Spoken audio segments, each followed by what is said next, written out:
Psychologists say you need to forgive offenses to maintain mental health and emotional balance. Religion says forgive offenses to find inner peace and earn divine forgiveness. And even doctors say that resentment is directly linked to illness. So why not just make a list of everyone who has ever hurt us and forgive them all at once? Because that's not how it works. Forgiveness isn't a check mark on a to-do list, but a complex internal process that requires time, awareness, and a willingness to let go of the pain.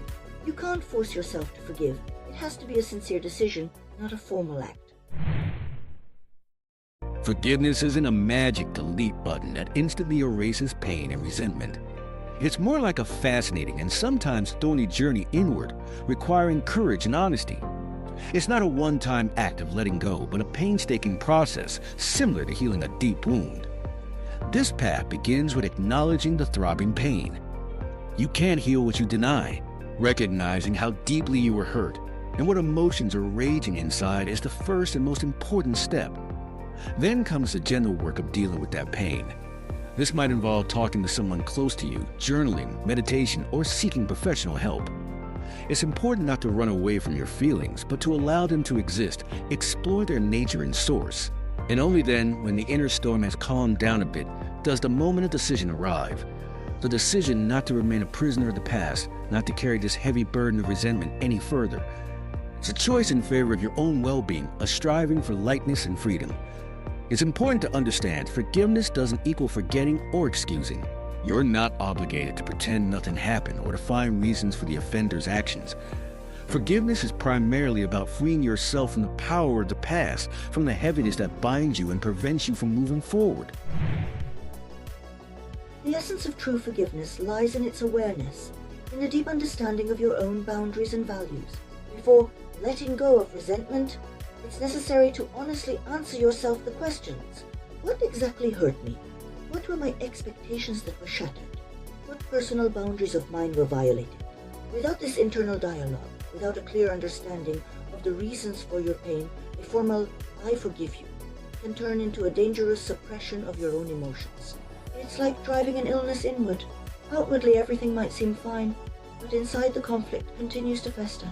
Such forgiveness, for the sake of maintaining the appearance of well-being in relationships, or out of a sense of obligation, only exacerbates internal tension and can lead to even bigger problems in the future. Imagine a friend betrayed your trust. To forgive isn't to pretend the knife in your back was just a light tap. It means looking deeper. What motivated your friend? Fear? Egoism?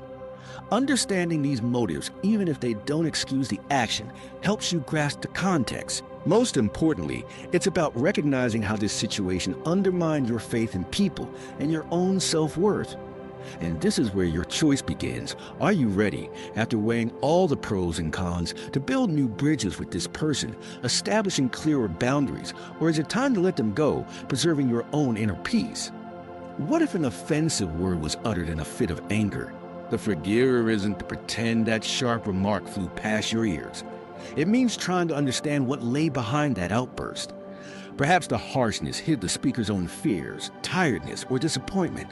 By working through your pain, you can separate a casual jab from their true feelings and decide how you want to structure your communication in the future to prevent such situations from happening again. A loved one's betrayal, perhaps one of the most painful wounds.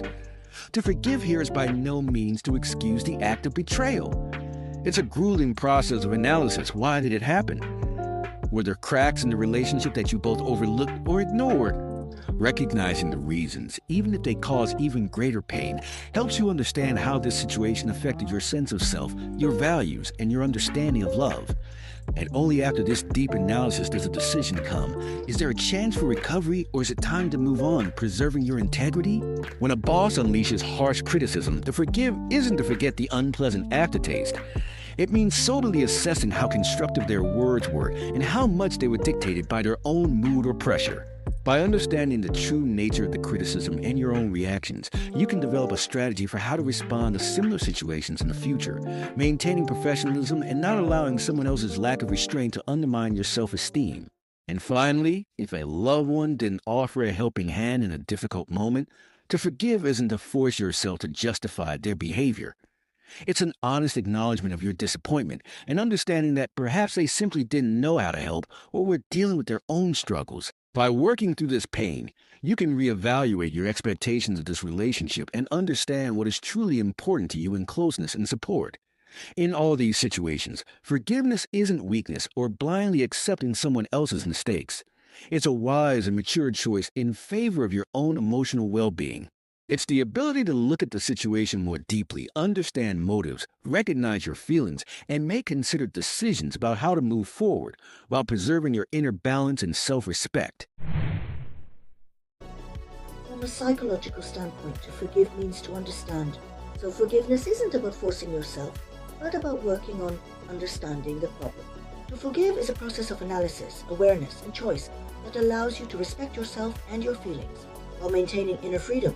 True forgiveness is born from a deep understanding of yourself, your needs, and your right to respect. It's not weakness, but a tremendous inner strength that allows you to break free from the shackles of the past and build your present and future without the burden of unforgiven resentments.